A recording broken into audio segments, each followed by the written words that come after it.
शिव पुराण श्री रुद्र संहिता प्रथम खंड 13वां अध्याय। गुणनिधि को कुबेर पद की प्राप्ति।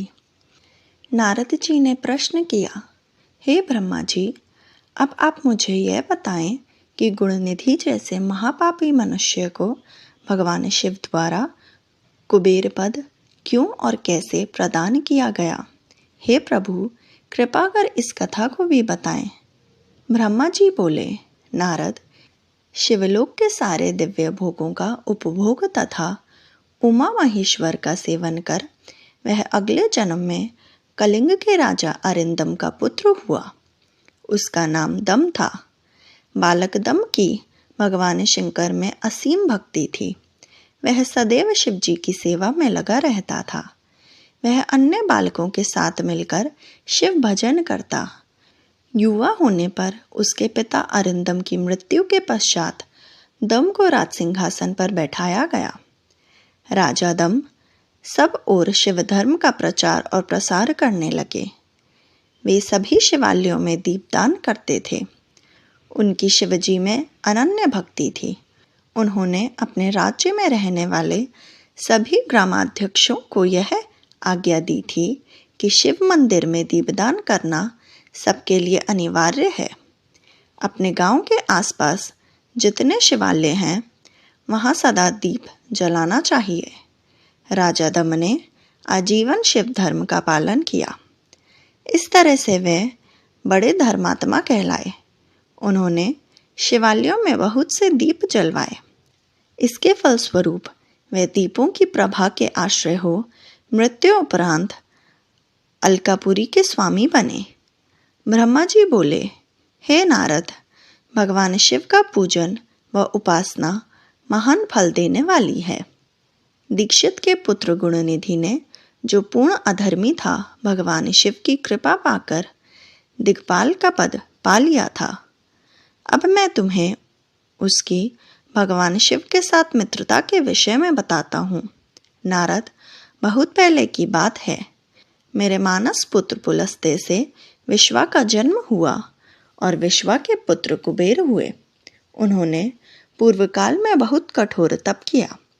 उन्होंने विश्वकर्मा द्वारा रचित अलकापुरी का उपभोग किया। मेघवाहन कल्प के आरंभ होने पर वे कुबेर के रूप में घोर तप करने लगे।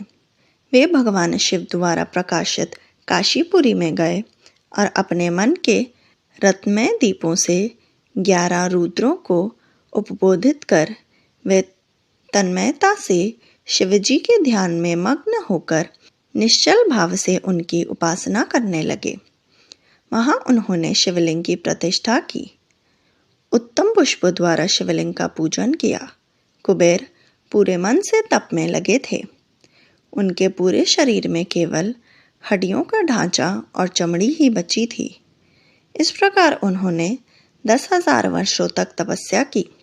तत्पश्चात भगवान शिव अपनी दिव्य शक्ति उमा के भव्य रूप के साथ कुबेर के पास गए। अलकापति कुबेर मन को एकाग्र कर शिवलिंग के सामने तपस्या में लीन थे। भगवान शिव ने कहा, अलकापते, मैं तुम्हारी भक्ति और तपस्या से प्रसन्न हूँ। तुम मुझसे अपनी इच्छा अनुसार वर मांग सकते हो। यह सुनकर जैसे ही कुबेर ने आंखें खोली तो उन्हें अपने सामने भगवान नीलकंठ खड़े दिखाई दिए। उनका तेज सूर्य के समान था। उनके मस्तक पर चंद्रमा अपनी चांदनी बिखेर रहा था। उनके तेज से कुबेर की आंखें चौंधिया गई। तत्काल उन्होंने अपनी आंखें बंद कर ली। वे भगवान शिव से बोले, भगवान, मेरे नेत्रों को वह शक्ति दीजिए जिससे मैं आपके चरणारविंदों का दर्शन कर सकूं। कुबेर की बात सुनकर भगवान शिव ने अपनी हथेली से कुबेर को स्पर्श कर देखने की शक्ति प्रदान की। दिव्य दृष्टि प्राप्त होने पर वे आंखें फाड़ फाड़ कर देवी उमा की ओर देखने लगे।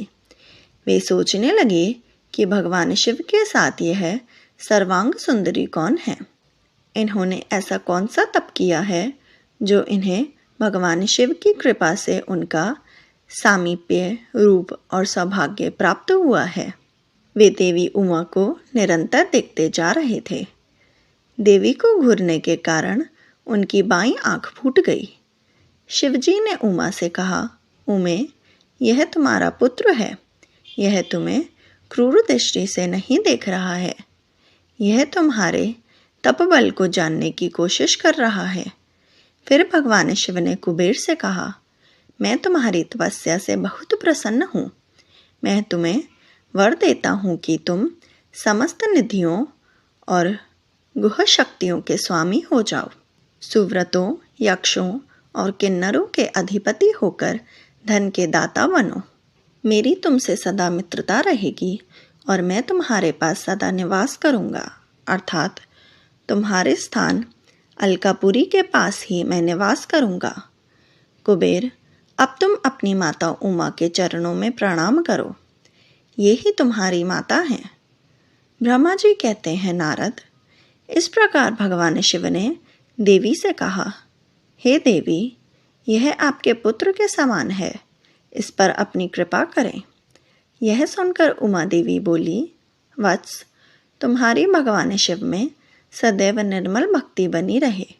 बाईं आंख फूट जाने पर तुम एक ही पिंगल नेत्र से युक्त रहो। महादेव जी ने जो वर तुम्हें प्रदान किए हैं वे सुलभ हैं। मेरे रूप से ईर्ष्या के कारण तुम कुबेर नाम से प्रसिद्ध होगे। कुबेर को वर देकर भगवान शिव और देवी उमा अपने धाम को चले गए। इस प्रकार भगवान शिव और कुबेर में मित्रता हुई और वे अलकापुरी के निकट कैलाश पर्वत पर निवास करने लगे। नारद जी ने कहा, ब्रह्मा जी, आप धन्य हैं। आपने मुझ पर कृपा कर मुझे इस अमृत कथा के बारे में बताया है। निश्चय ही शिव भक्ति दुखों को दूर कर समस्त सुख प्रदान करने वाली है।